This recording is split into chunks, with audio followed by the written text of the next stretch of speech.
वासित, ये बताइए as a test cricketer आप क्या समझते हैं, कितनी तवक्कुआत आपको वाबस्ता है वकार यूनुस से? माजी में भी वो पाकिस्तान क्रिकेट के मामला चलाते रहे, आपके साथ भी यूबीएल में खेले, कैसे देखते हैं इस चेंज को आप? देखें इकबाल भाई, पहले जब वकार आया था तो वो एक टाइम पे हेड कोच बनकर आया था, एक टाइम पे बॉलिंग कोच बन के आया था।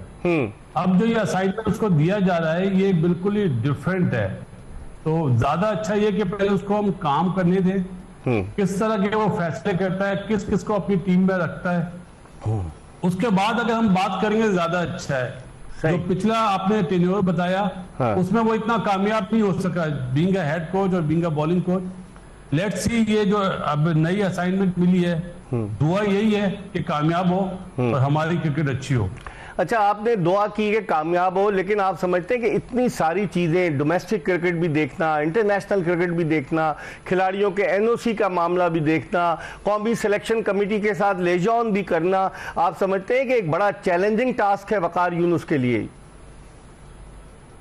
देखें, पिछले कोई 3-4 सालों में इकबाल भाई हमारे मुल्क की एक रीत बन गई है कि जो भी आता है वन मैन शो बनता है, चाहे वो मोहम्मद वसीम हो, चाहे वहाब रियाज साहब हो, चाहे हफीज हो, चाहे अब वकार हो। सही, वो चाहते हैं कि सारी पावर हमें मिल जाए। हमारे टाइम पे जब वसीम चेयरमैन सिलेक्शन कमेटी था तो उसने भी एनओसी अपने हाथ में ले ली थी कि मैं बोलूंगा तो एनओसी मिलेगी वरना नहीं मिलेगी, जो गलत है। एनओसी देना इंटरनेशनल मीडिया, इंटरनेशनल डिपार्टमेंट का काम है, ये चीफ सिलेक्टर या किसी और के हाथ में नहीं होना चाहिए। सही।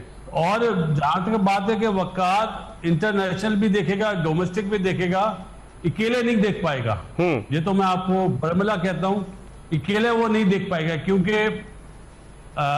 अनफॉर्चुनेटली जो सियासत है ना हमारे पाकिस्तान क्रिकेट बोर्ड में, जो इस्टेब्लिशमेंट है, मैं इस तरह आपको समझा देता हूँ, जो इस्टेब्लिशमेंट वाले लोग बैठे हुए ना पाकिस्तान क्रिकेट बोर्ड में, वो कामयाब नहीं होने देंगे वकार को अगर उनके अगेंस्ट फैसले करे वकार ने।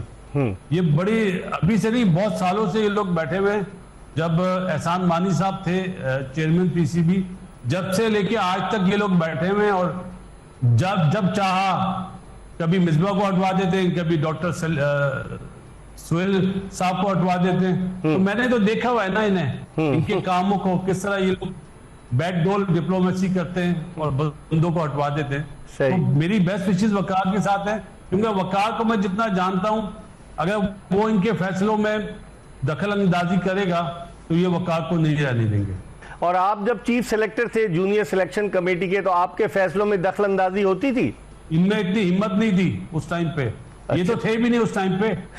ये तो ईस्ट इंडिया कंपनी है ना, वहां से आए हुए। हमारे टाइम पे तो हमें तो चेयरमैन ने अप्रोच करा कि यार ये लड़का देख लो जरा, तो हम बरबला कह देते थे नहीं जी नहीं, ये लड़का इतना अच्छा नहीं है। मैं अच्छी तरह आज एक मिसाल देता हूँ, शदाब जब वर्ल्ड कप के लिए गया था, तो एक राइट आर्म लेग स्पिनर की बहुत बड़ी सिफारिश आई थी, बड़े बड़े मिनिस्टरों ने फोन करे थे। मैंने कहा नहीं जी वो नहीं जा सकता, क्योंकि शदाब बहुत अच्छा है। और शदाब भी गया था उस वर्ल्ड कप के अंडर 19 में। तो अल्हम्दुलिल्लाह, अल्लाह का लाख लाख शुक्र है, मैंने कभी ऐसे फैसलों पे कभी डरा नहीं। सही, माना जॉब मेरी हट गई जो भी है, लेकिन अगर मैं अपनी जॉब से सिंसियरिटी नहीं कर सकता तो फिर क्या फायदा? मुझे इन्हें थोड़ी जवाब देना, मुझे तो कब्र में जाके अल्लाह ताला को जवाब देना था। तो अल्हम्दुलिल्लाह आज तक जितना भी हूँ अपने उन फैसलों पे कायम हूँ। एक और आपसे मैं सवाल करूंगा कि आप क्या समझते हैं कि बाबर आजम को रिटेन करना चाहिए व्हाइट बॉल क्रिकेट का कैप्टन? सवाल ही पैदा नहीं होता, बिल्कुल नहीं रखना चाहिए। अगर बाबर आजम को व्हाइट बॉल का कप्तान बना रहे तो फिर किस बात का, किस तरफ जा रहा है पाकिस्तान क्रिकेट बोर्ड? अच्छा, क्या किया उसने कप्तानी में, कौन सी अच्छी चीज करी है? मैं तो टेक्निकल बात करता हूँ ना, चाहे वो इंडिया का वर्ल्ड कप हो, चाहे श्रीलंका का एशिया कप हो, चाहे T20 वर्ल्ड कप हो अमेरिका वाला, अच्छा क्या करा है? कोई एक सवाल का जवाब कोई मुझे दे दे कि बाबर आजम ने ये अच्छा करा है। दोनों टूर पे अबरार को नहीं खिलाया, शदाब को खिलाते रहे। सही। अभी जब T20 में आप गए तो PSL का बेहतरीन बॉलर उसामा मीर, उसको टीम में नहीं रखा। सही। क्योंकि वो बाबर आजम उस टाइम पे पार्ट था सिलेक्शन कमेटी का भी, और कोच और कप्तान जो होता है उसका बहुत बड़ा वोट होता है। तो अगर इस परफॉर्मेंस में भी बाबर आजम को कप्तान बनाने का कोई सोच रहा है तो मैं सिर्फ एक ही जुमला कहूंगा, इन्ना लिल्लाहि व इन्ना इलैहि राजिऊन पाकिस्तान टीम का।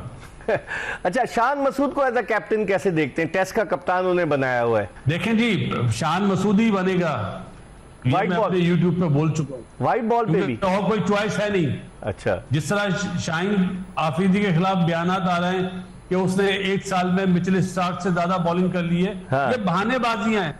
किसी को ये नहीं पता कि पहले फिजियो की रिपोर्ट लें कि शाहीन शाह आफरीदी जितनी बॉल करेगा उतनी अच्छा उसका रिदम बनेगा, उतनी अच्छा वो अपने फॉर्म में आएगा। तो ये जो जुमले आ रहे हैं इसका मतलब है कि एक बंदे को टारगेट बनाने का सोच रहे हैं, सही। ऐसा नहीं करना चाहिए। और जहां तक शान मसूद की बात है जी, उसको अब बहादुरी से करना, कप्तानी करनी चाहिए।